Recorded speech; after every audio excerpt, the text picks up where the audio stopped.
Welcome to Small Talk with Kenya and Dawn. I'm Dawn. And I'm Kenya. So we are back here with part 2 this week. We're talking about motherhood, and we are here again with our 2 special guests, my oldest daughter Jocelyn and her best friend Chakari. So where we left off, I couldn't remember that question the last time, but I got it this time. So we're going to talk about starting off with the nervousness of being a mom. So Chakari, what was one of the things that made you nervous about being a new mom? Well, number one, the labor, and then just the pregnancy. I probably shouldn't have did this, but I Googled so many things like my entire pregnancy. Worst thing in the And world. I had another friend that was pregnant, and we just kind of Googled stuff together, so that wasn't good. Yeah. Yeah, I was scared about the delivery part, and then also just balance. Wondering if I was going to be able to balance, work, school, because at the time I was enrolled in a master's program. Okay. So I'm just like, okay, am I going to be able to finish? Am I going to have to stop? And just returning to work. I wanted to be with my daughter. I wish I didn't. I wish I wouldn't have had to work, especially, I guess, just kind of in that infant stage. So those things. Yeah, I can understand that. I know after I had Jocelyn, she's of course my oldest daughter, and when I went back to work, and I was fortunate enough to where my grandmother would keep her, or my mom would keep her, and especially like when my mom had her, because I worked about 7 minutes away, I would run outside, jump in my car and run home so I could just come and see her for 15, 20 minutes, and then I'd go right back again. I didn't eat anything. It was just like, I just want to go see my baby, make sure my baby's okay. And I had to stop doing that when she started crying for me. And I didn't want her upset, so that's why I stopped going home during my lunch break. But I can understand, you really don't want to go right back to work. And at the time they were giving moms 6 weeks, and then you had to return. I think now it's a little bit longer. I think it's 8 now. I think it's 12. Oh, really? I think it's 12 weeks, something like that. Yeah, so you can stay home like 3 or 4 months with your baby. Oh, that's good. Someplace, depending on where you work at, I guess, but they extended it. And another thing I think is good too is now there is paternity leave. So the dads are able to, be home with their children, as well. And I think it's important for them to have that bonding time with their babies as well. So, I was home for 12 weeks. yeah, you were home for 12 weeks. But I don't think that all of them are paid time. No, it's probably not all paid so time. I think maybe 6 weeks or 8, depending on if you have a C-section or not. And then after that, I think it's like PTO. Oh, Okay. Yeah, but still in all, I think moms, you need that time. Oh, yeah. And especially when it makes you nervous, and like what you were saying before, leaving your baby with somebody, especially daycare.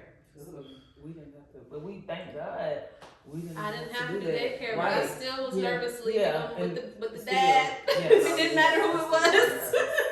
I called Jeremy probably 20 times the very first day I went back to work. Yeah. I mean, you're just nervous, it don't even matter. Yeah. Okay, so there's going to be some new moms, new dads that are out there that are going to want to take a trip and go somewhere. So, of course, they want to go. They're conspiring right now to go somewhere. Sure am. But when you had to leave your babies the first time, when you took a trip, you were going to be away from them, not just maybe overnight, but a couple of days. How did you feel? Were you nervous? Was that something that bothered you? Was it something that scared you when you did it? I gotta think about it. Yes. Cairo this was our anniversary. He was born in February, our anniversary is in October, so however many months it is. He was like 8 months, I think. 8, 9 months. Something like that. Don't ask me to do that. I kid you not, I almost canceled the trip. I was telling Jeremy, I'm getting anxiety as these days are coming. It was hard for me. I was like, I know you want to go. I know it's our anniversary. I know, but I don't know if I'm gonna make it there. I'm just right now, we might have to postpone this, take a rain check, reconsider. I don't know. But we ended up going, and I'm glad that I did. My mom and dad kept him. And it's so funny because I was like, okay, I'm gonna make this as easy as possible. And I typed out a whole itinerary for them. I think I remember that too. I had a whole itinerary so that they knew from the time he woke up until the time he went to sleep, and even overnight if something happens, what they would need to do. And my dad was like, we ain't using this. And it's so funny because even at work, I tell my coworkers, you know, they made fun of me about a lot of the things that I did. And, you know, Jocelyn, we've been raising kids for however long. You listening to these books. Well, look, we going to listen to these books sometimes. we going to listen to y'all sometimes. But the book says this is what we going to do while I'm gone. Okay. You know? So, but it was so funny because they forgot something. My mom didn't remember how much food. Because, you know, he was still young. You know, he was still measuring his food and stuff. And my mom was like, how much was I supposed to give? And Daddy was like, where's the itinerary? He's like, go to the list. Right? Where's the list at? So they appreciated it and talked about it. But I just wanted to make sure while I was gone, even though I knew that he would be safe, I just wanted his routine to be as close to it as possible. I didn't want no hiccups. I wanted everything to go perfect. And I still literally called at breakfast, snack time, lunch, snack time, dinner. I was calling. They were like, we're not going to answer the phone next time you call me. I was like, you absolutely will. I'm going to call again in 30 minutes. We were like, they can't even enjoy their anniversary. Right. I was enjoying it just fine. She was calling me so much. I'm like, y'all had fun. The baby is fine. And it's so funny because when they came home, they were like, Cairo looked like, Cairo okay. looked like, Hey. I looked at him. He looked at me like, oh, you decided to come back. Oh, you're here now? Hey, you're feeling some Yeah, I was hurt a little bit. Yeah. But he was totally fine. But it's like, and like I said, our parents are our number one babysitters. Like I totally feel 1,000% comfortable. But that just goes to show you, it doesn't matter who it is. You're always worried. You're always, especially when it's their first one. You know, so. Especially the first one, you're always gonna have that. Well, what about you, Chakari? First time you went out of town. This fly, because it was during COVID. Let me ask, were you not afraid to fly? Because Carly was about 2 or 3 when I went. She was a little older, and my parents, they were also like paranoid with COVID things. So I really couldn't even, go anywhere. So I was, but I had the true N95. I was very nervous, but I didn't take that mask off for a sip of water. I took it off for nothing. I had gloves on. I had I was wiping down the seats with the Lysol wipes. I had my N95 on. I had my hoodie on, so none of my skin was touching anything on the plane. And when I got to the hotel, I took everything off. I put it in a bag. I was real, I wasn't. I was nervous, but I was like, if I can walk into a room for 12 hours, I can get on a plane. I just need to be wearing the proper stuff. So that was it. She was probably 2 or 3 when I took a trip. But I remember after I had her, I did go out with some friends, but I called the Uber. I'm like, I called the Uber and went home. And also, like you said, still to this day, if my mom is keeping Carly, I call. If she's with her dad, her grandma, I call. Yeah. I mean, my mom was like, Carly's fine. She's fine. It don't matter. We know. Yeah. I don't think you ever stop worrying about your children. Right. You have 2 3-year-old, 5-year-old. You have 16, 21 and 30. I have 27, 31, 32. I still worry. Yeah, I don't like that. I mean, of course, I love having a child, but like you said, you never stop. It's a 24-hour a day, 7-day-a-week job. I don't care what it is. For us, I can say the 4 of us. I can't speak for everyone, but I'm going to say the 4 of us. We worry about our children. I'm nervous sometimes, and I'm not fearful, but it's just like, is everything going to be okay? And it takes me back to what we just heard. I think it was right before New Year's when it was that thing in New Orleans with that guy. Just something is that, you're at an event, it's like you don't know what can happen, and you just always want to make sure that your children are safe and that they're, protected. So, I mean, I'm watching the Ring camera when I'm out of town, to make sure that, everything's okay. Everything's okay in my house if one of my kids are there. I just want to make sure that everything is all right. And one thing we don't do, at least I don't do it with mine and y'all don't do it with me, is we don't share our location. I know you and your kids do that. You share your location. But we're in communication with one another and say, hey, this is where we are, and we talk all day long over the phone. Literally. So we constantly know where each other are. So I can just say, it doesn't matter if you have a 2-year-old or a 32-year-old, you're still going to have some type of some worry, some nervousness about your kids, and when they're going in different situations. School was. Ooh, I was talk so- about I that. I was tore up. Because Carly didn't go to daycare. She said So- she was tore I up. wasn't Yeah, gonna let her do that's pre-K. She was gonna stay at home one more year, but her dad was like, no, she has to go. And I guess just because of like the school shootings, that was Okay, just, okay, that I got kinda- it, I got that, yeah, I was very nervous about school.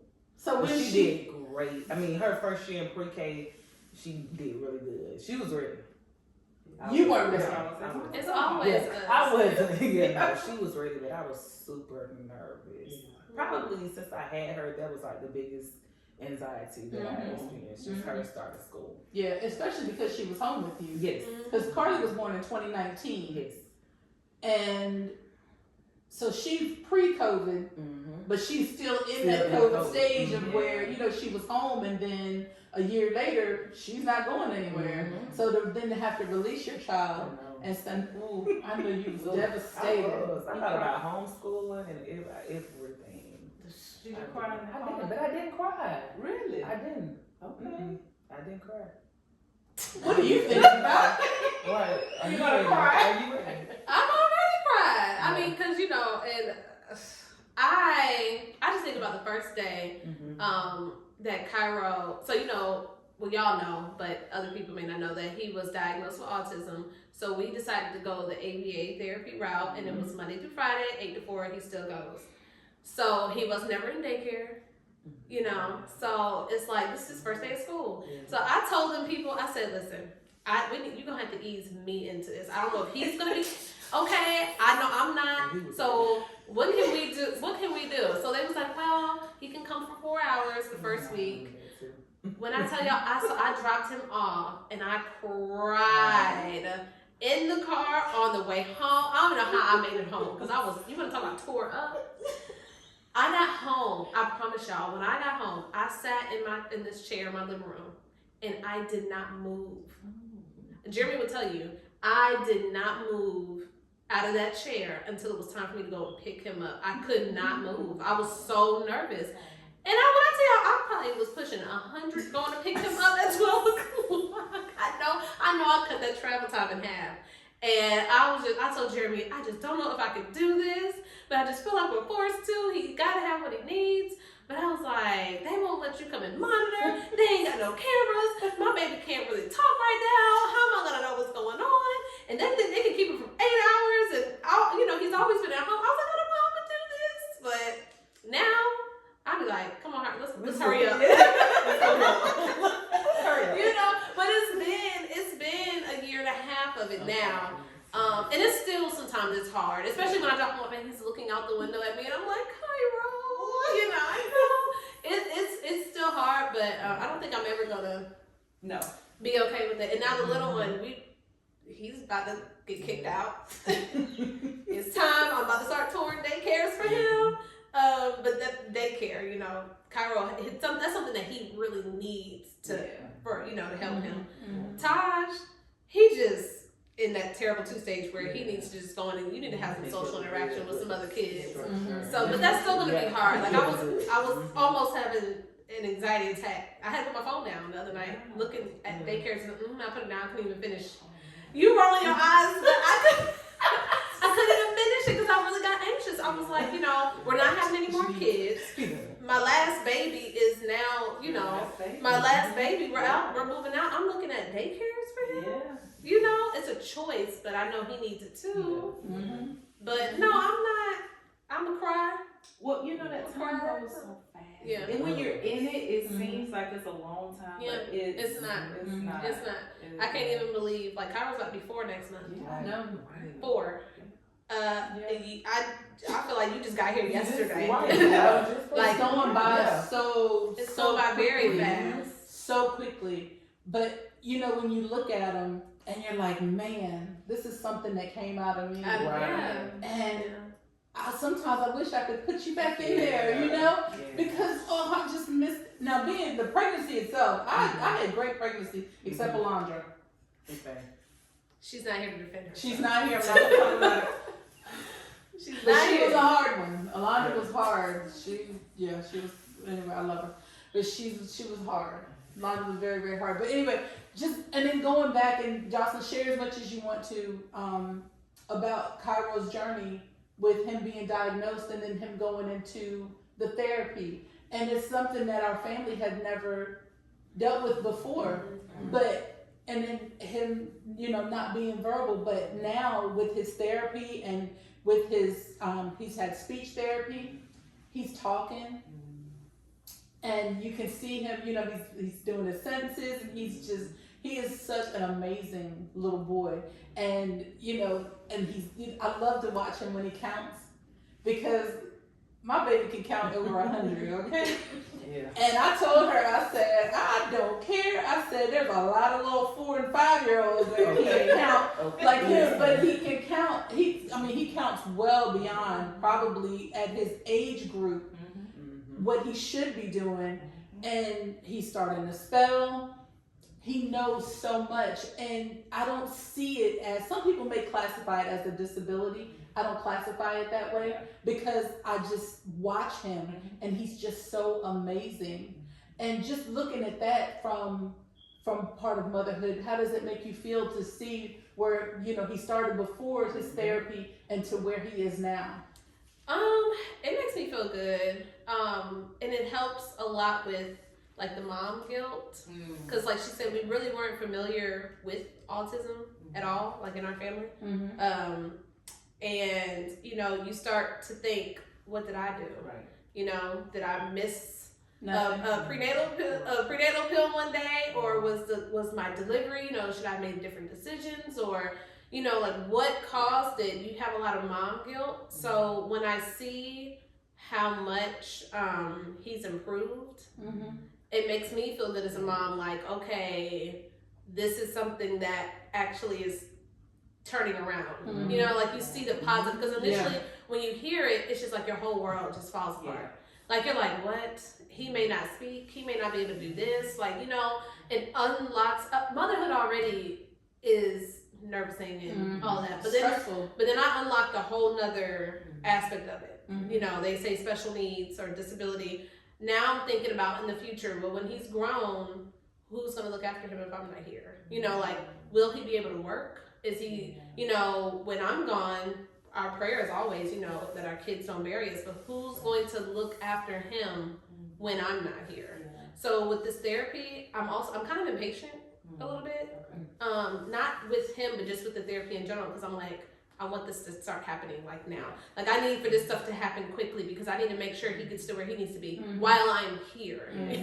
Like I need to know when I leave, Cairo is good. Yeah. So with the speech and everything, like you said, he is talking. He pretty much, and now he's doing this thing like he's not just saying, you can't just make out what he's saying. He is enunciating like very well with a lot of his, So, and even like this morning, it was so funny. Taj being Taj. When Taj means share, he means give it to me, and I'm not going to give you anything. I'm not going to share with you, but you're going to share with me. And that's something that usually, whenever he says share, Cairo's very sensitive with, sensory and hearing and stuff. It bothers him when Taj says share. He screams, and he just throws whatever, and then a lot of times he goes to his aggressions.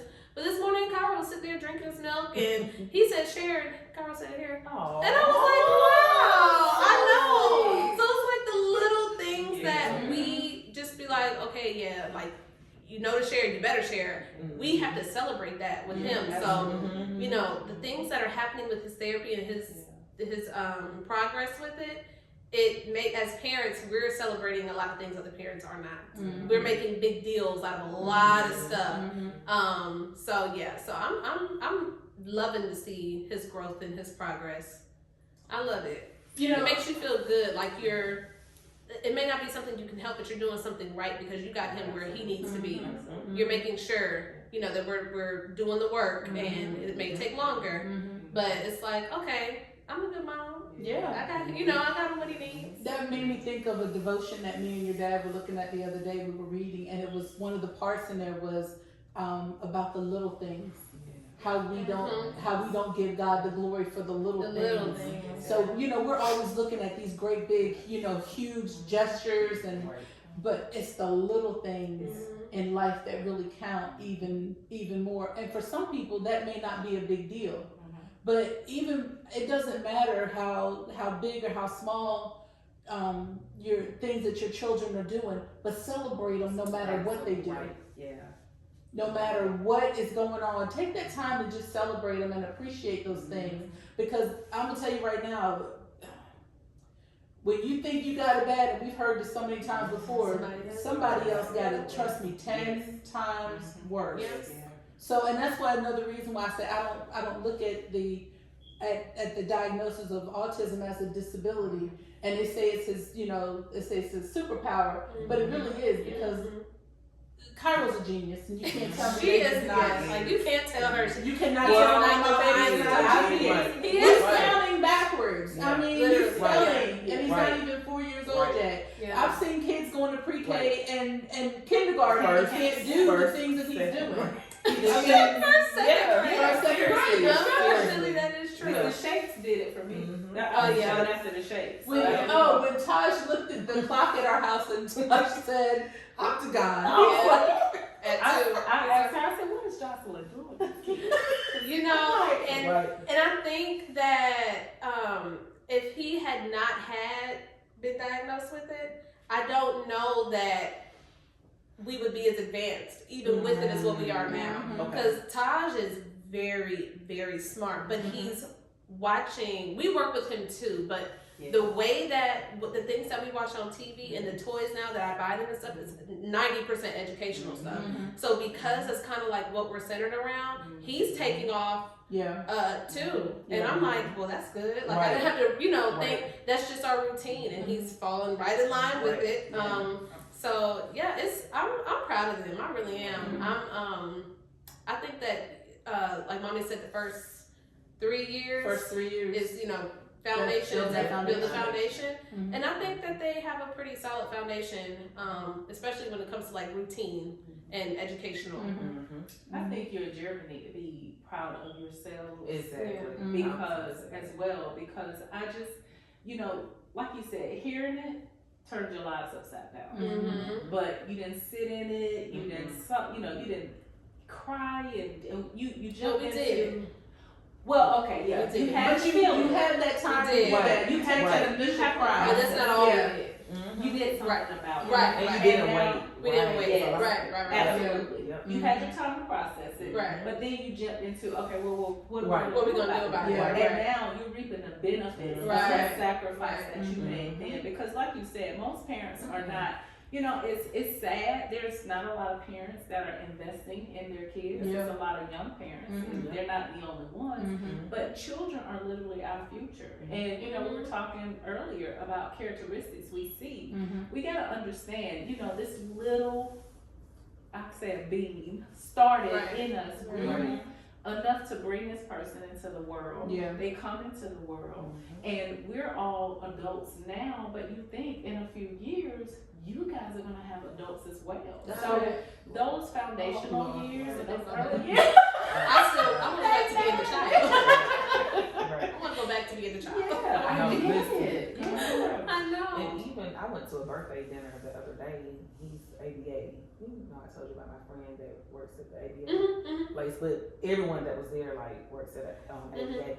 And I was just talking to them, and they were saying like half of the parents that come in there don't even keep up the things, you know, that they do at school, practice at home. And I thought of you and Jeremy, like you guys try to be on the same page.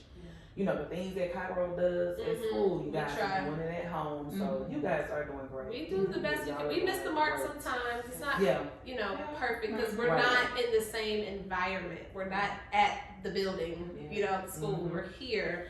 Dinner has to be made. This has to be done. Stuff got to be cleaned up. It's not, because there's one-on-one, you know, and sometimes it's hard even with us to give him one-on-one time, which we just talked about. We're going to start, you know, trying to be more intentional about that.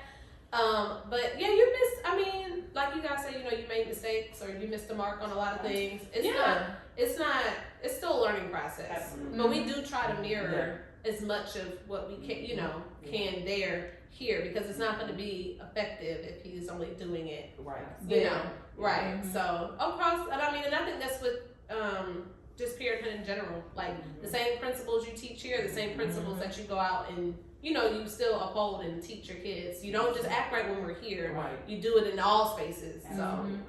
so yeah. Yeah, I know it's a journey. It's not a sprint. It's a marathon. Yeah. And no matter what aspect of motherhood that you're in, it's a marathon. You're in it for the long haul. And you really don't always realize too about how your kids really depend on you until you can see, okay, yeah, they really, really need me, you know, for this. And I can just tell you, I appreciate the journey of being a mother. And it's taught me a lot of things about myself. And that's where we're going to break right here. Because I want to talk to y'all about that as well. That's a good point. Yeah. So we're going to take a pause here. We're going to come back next week. We're going to continue with part 3 of our discussion of motherhood. Please like the video, comment on the video, subscribe to the channel, hit that notification bell so that you know when Kenya and Dawn, Small Talk with Kenya and Dawn premieres, which is every Tuesday morning at 7 a.m. So until then, have a great day.